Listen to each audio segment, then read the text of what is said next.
Hi friends, ಎಲ್ರಿಗೂ ನಮಸ್ಕಾರ. Welcome to my YouTube channel.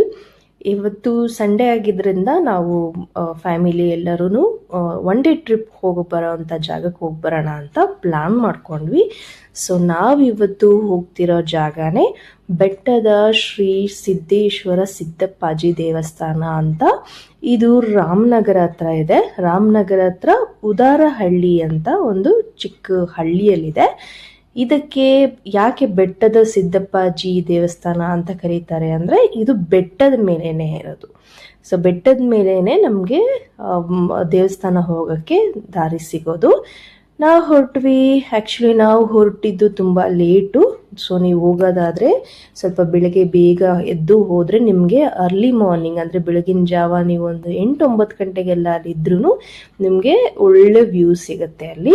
ಇಲ್ಲಿ ನಾವು ಡೈರೆಕ್ಟಾಗಿ ಹೋಗೋ ಬದಲು ನಾವೇನು ಮಾಡಿದ್ವಿ, ಇಲ್ಲಿ ಬೇರೆ ರೂಟ್ ತೊಗೊಂಡ್ವಿ. ಡೈರೆಕ್ಟಾಗಿ ನೀವು ಹೈವೇಲೇ ಹೋಗೋ ಬದಲು ಬೇರೆ ರೂಟ್ ತೊಗೊಂಡು ಹೋದರೆ ನಿಮಗೆ ಇಲ್ಲಿ ಒಳಗಡೆ ಸಣ್ಣ ಸಣ್ಣ ಹಳ್ಳಿಗಳ ಒಳಗಡೆಯಿಂದ ಹೋಗುತ್ತೆ.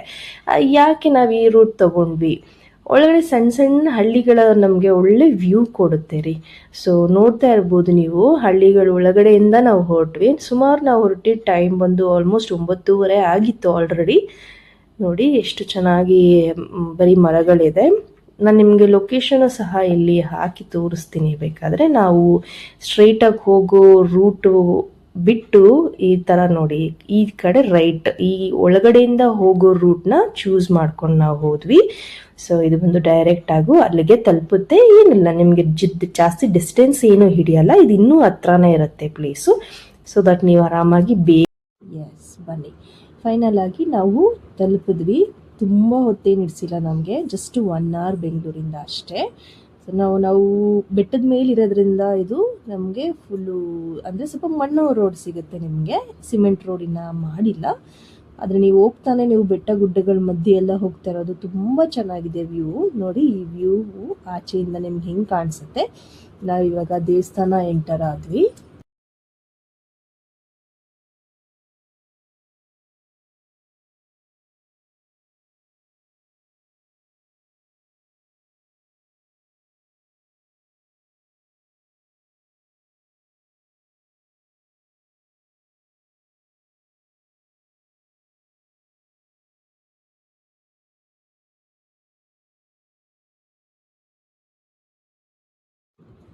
ದೇವಸ್ಥಾನಕ್ಕೆ ಬಂದಾಯಿತು.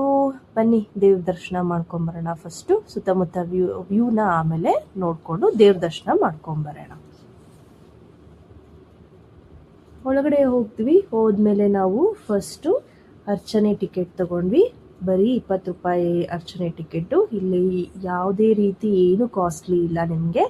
ಅರ್ಚನೆನೂ ಕಮ್ಮಿ ಇರುತ್ತೆ. ದಾನ ಮಾಡೋರಾದರೆ ದಾನನೂ ಮಾಡ್ಬೋದು. ಅರ್ಚನೆ ಟಿಕೆಟ್ ತಗೊಂಡು ನಾವು ದೇವ್ರ ದರ್ಶನ ಮಾಡಿಕೊಂಡು ಅರ್ಚನೆ ಕೂಡ ಮಾಡಿಸ್ಕೊಂಡು ಬಂದ್ವಿ. ಬಂದ ಮೇಲೆ ಇಲ್ಲಿ ಇದೆ ನೋಡಿ, ಇದೇ main point of attraction. So ನೋಡ್ತಾ ಇದ್ದೀರಲ್ಲ, ಇಲ್ಲಿ ನಂದಿಗಳಿದೆಯಲ್ಲ, ನಂದಿ ಲಿಂಗಗಳು. ಸೊ ಇದೇ ತುಂಬ ಮೇನ್ ಅಟ್ರಾಕ್ಷನ್. ಡ್ರೋನ್ ವ್ಯೂ ಅಲ್ಲಂತೂ ತುಂಬಾ ಚೆನ್ನಾಗಿ ಕಾಣುತ್ತೆ. ಇದು ಲಿಂಗದ ಆಕಾರದಲ್ಲೇ ಮಾಡಿದ್ದಾರೆ ಇದನ್ನು. ಈ ಲಿಂಗಗಳು ನೋಡಿ, ಲಿಂಗಗಳು ಅಷ್ಟೇ 108 ಲಿಂಗಗಳನ್ನ ಇಲ್ಲಿ ಪ್ಲೇಸ್ ಮಾಡಿದ್ದಾರೆ, ಇಟ್ಟಿದ್ದಾರೆ. ಇಲ್ಲಿ ನಿಮಗೆ ಇಲ್ಲಿ ಮಧ್ಯದಲ್ಲಿ ನೋಡಿ, ಈ ಥರ ಮಧ್ಯದಲ್ಲಿ ನೀರು ಹಾಕಿದ್ದಾರೆ. ಇದು ಎಲ್ಲ ಟೂರಿಸ್ಟ್ಗೂ ಒಂದು ಒಳ್ಳೆ ಅಟ್ರಾಕ್ಷನ್ ಪ್ಲೇಸ್ ಆಗಿದೆ. ಇದು ದೇವಸ್ಥಾನಕ್ಕೂ ಬಂದಂಗಾಗತ್ತೆ, ದೇವ್ರ ದರ್ಶನ ಮಾಡ್ದಂಗೂ ಆಗುತ್ತೆ. ಹಾಗೇನೆ ಇಲ್ಲಿ ಒಳ್ಳೆ ವ್ಯೂ ಲೊಕೇಶನ್ನ ಎಂಜಾಯ್ ಮಾಡ್ದಂಗಾಗುತ್ತೆ. ಫ್ರೆಂಡ್ಸು, ಫ್ಯಾಮಿಲಿ ಎಲ್ಲರೂ ಆಲ್ಮೋಸ್ಟ್ ಬಂದು ಆರಾಮಾಗಿ ಟೈಮ್ ಸ್ಪೆಂಡ್ ಮಾಡ್ಕೊಂಡು ಹೋಗ್ಬೋದು. ಇಲ್ಲಿ ಯಾವುದೇ ರೀತಿ ರೆಸ್ಟ್ರಿಕ್ಷನ್ಸ್ ಇಲ್ಲ ಯಾರಿಗೂ. ನೋಡಿ ಅಲ್ಲಿ ಕೆಳಗಡೆಯಿಂದ ಹೇಗೆ ವೆಹಿಕಲ್ಸ್ ಎಲ್ಲ ಬರುತ್ತೆ. ಸೊ ಹೀಗೇನೆ ಮೇಲೆ ಬರಬೇಕು.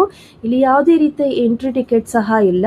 ಪಾರ್ಕಿಂಗ್ ಅಂತೂ ತುಂಬ ಚೆನ್ನಾಗಿದೆ. ಅಲ್ಲೇ ಆರಾಮಾಗಿ ಪಾರ್ಕ್ ಮಾಡ್ಬೋದು. ಬೈಕು, ಕಾರು, ಬಸ್ಸಸ್ ಕಡಿಮೆನೇ ಇಲ್ಲಿ. ಸೊ ಬೈಕು, ಕಾರ್ಗಳೆಲ್ಲ ಬಂದಿದ್ರು. ಸೊ ಇದೇ ಥರ ರೋಡು ನೋಡಿ, ಈ ಥರನೇ ಕಾಣಿಸುತ್ತೆ. ಮೇಲೆ ಹೋಗೋಕ್ಕೆ ಇದೇ ಥರ ತುಂಬ ಚೆನ್ನಾಗಿದೆ ಜಾಗ. ಬೆಟ್ಟಗಳೆಲ್ಲ ಕಾಣಿಸುತ್ತೆ. ನೀವು ತುಂಬ ಸಂಜೆ ಹೋದ್ರೂ ಚೆನ್ನಾಗಿರುತ್ತೆ, ಇಲ್ಲ ಬೆಳಗ್ಗೆ ಹೋದ್ರೂ ನಿಮಗೆ ಒಳ್ಳೆ ಲೊಕೇಶನ್ ಸಿಗುತ್ತೆ. ನೋಡಿ ಇದೇ ಇದೇ ನಿಮಗೆ ತುಂಬ ಒಂಥರ ಪೀಸ್ಫುಲ್ ಎನ್ವಿರಾನ್ಮೆಂಟ್ ಕೊಡುತ್ತೆ. ನಂದಿ ಬಾಯಿಂದ ನೀರು ಬರ್ತಾ ಇದೆ, ಮತ್ತು ನಿಮಗೆ ಲಿಂಗಗಳೆಲ್ಲ ಕಾಣಿಸ್ತಾ ಇದೆ ಇಲ್ಲಿ. ಇದಂತೂ ತುಂಬ ಒಳ್ಳೆ ವ್ಯೂ, ಮಕ್ಕಳು ಸಹ ಎಂಜಾಯ್ ಮಾಡ್ತಾರೆ. ಆ್ಯಂಡ್ ನೀವು ಫ್ರೆಂಡ್ಸ್ಗಳ ಜೊತೆ ಬಂದರೆ ಅಂತೂ ನಿಮಗೆ ಒಳ್ಳೆ ಟೈಮ್ ಸ್ಪೆಂಡ್ ಮಾಡುವಂಥ ಜಾಗ ಇದು. ಯಾಕಂದರೆ ನಿಮಗೆ 1 ಅವರ್ ಬೆಂಗಳೂರಿಂದ ಬರೋಕ್ಕೆ, ಮತ್ತು ನೀವು ಬರ್ತಾ ಅಲ್ಲಿ ಹಳ್ಳಿಗಳ ಒಳಗಡೆಯಿಂದ ಬರ್ತೀರಾ, ನೀವು ಅಲ್ಲೇ ನಿಲ್ಲಿಸ್ಕೊಂಡು ಹೇಗಾದರೂ ಮಿಕ್ಕದಾದು ಇದು ಸ್ನ್ಯಾಕ್ಸ್ ತಿನ್ಕೊಂಡು ಬರ್ಬೋದು. ಮತ್ತು ಇಲ್ಲಿ ದರ್ಶನ ಮಾಡಿಕೊಂಡು ಆರಾಮಾಗಿ ತುಂಬ ಫೋಟೋಸ್ ಎಲ್ಲ ಕ್ಲಿಕ್ ಮಾಡ್ಕೋಬೋದು. ಮತ್ತು ಇದು ನೋಡಿ, ಇದು ದೇವರ ಕಲ್ಯಾಣಿ ಅಂತ ಒಂದು ಕಲ್ಯಾಣಿ ಸಹ ಇದೆ ಇಲ್ಲಿ. ಇದು ಕ್ಲೋಸ್ಡ್ ಇದೆ ಸೇಫ್ಟಿ ಪರ್ಪಸ್ಗೋಸ್ಕರ, ಓಪನ್ ಇಟ್ಟಿಲ್ಲ ಅವರು.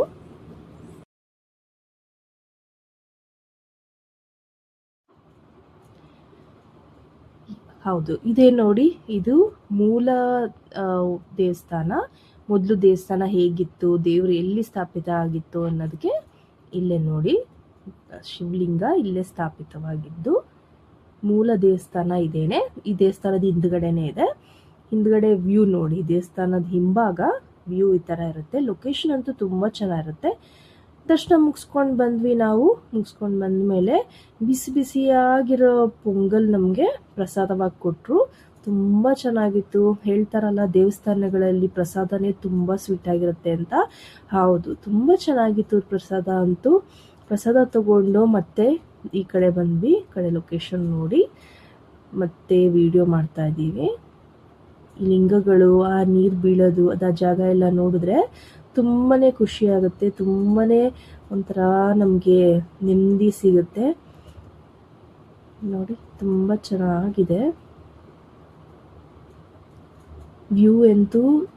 ನಿಮಗೆ ಯಾವ ಕಡೆಯಿಂದ ನೋಡಿದ್ರೂ ಇಷ್ಟು ಚೆನ್ನಾಗಿರುತ್ತೆ. ಲಿಂಗದ ಮೇಲೆ ನೀರು ಬೀಳ್ತಾ ಇರೋದು ನೋಡಿ, ತುಂಬ ಚೆನ್ನಾಗಿ ಮಾಡಿದ್ದಾರೆ. ಇದೇ ಸೆಂಟರ್ ಆಫ್ ಅಟ್ರಾಕ್ಷನ್ನು ದೇವಸ್ಥಾನದ ಜೊತೆ. ಫ್ರೆಂಡ್ಸ್ಗಳ ಜೊತೆ ಅಂತೂ ಬಂದರೆ ಅಂತೂ ನಿಮಗೆ 1 ಡೇ ಟ್ರಿಪ್ ಥರನೇ ಆಗೋಗುತ್ತೆ. ಇಲ್ಲಿ ನಿಮಗೆ ದೇವ್ರ ದರ್ಶನ ಮಾಡಿಕೊಂಡು ಪ್ರಸಾದ ತಿಂದು ಮತ್ತೆ ಈ ಸ್ಪಾಟಿಗೆ ಬನ್ನಿ. ಮತ್ತು ಈ ಸ್ಪಾಟಿಂದ ನಿಮಗೆ ಅಕ್ಕಪಕ್ಕ ಬೆಟ್ಟ ಗುಡ್ಡಗಳೆಲ್ಲ ಇದೆ. ಅಲ್ಲಿ ಒಂಥರ ಸೀನರಿ ಕಾಣಿಸುತ್ತೆ ನಿಮಗೆ. ಅಲ್ಲಿಂದ ಕೆಳಗಡೆ ಒಂದು ಕೆರೆ, ಲೇಕ್ ಕಾಣಿಸುತ್ತೆ ನಿಮಗೆ. ತುಂಬ ಬ್ಯೂಟಿಫುಲ್ಲಾಗಿ ಕಾಣುತ್ತೆ. ನೀವು ಈವ್ನಿಂಗ್ ಅಂತೂ ಹೋಗ್ಬಿಟ್ರೆ ಅಂತೂ ತುಂಬ ಚೆನ್ನಾಗಿ ಕಾಣುತ್ತೆ.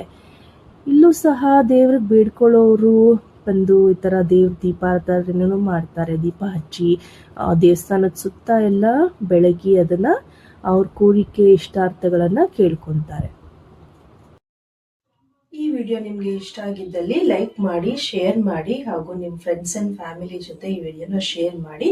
ಖಂಡಿತ ಒಂದ್ಸತಿ ಹೋಗಿ ಬನ್ನಿ. Thanks for watching.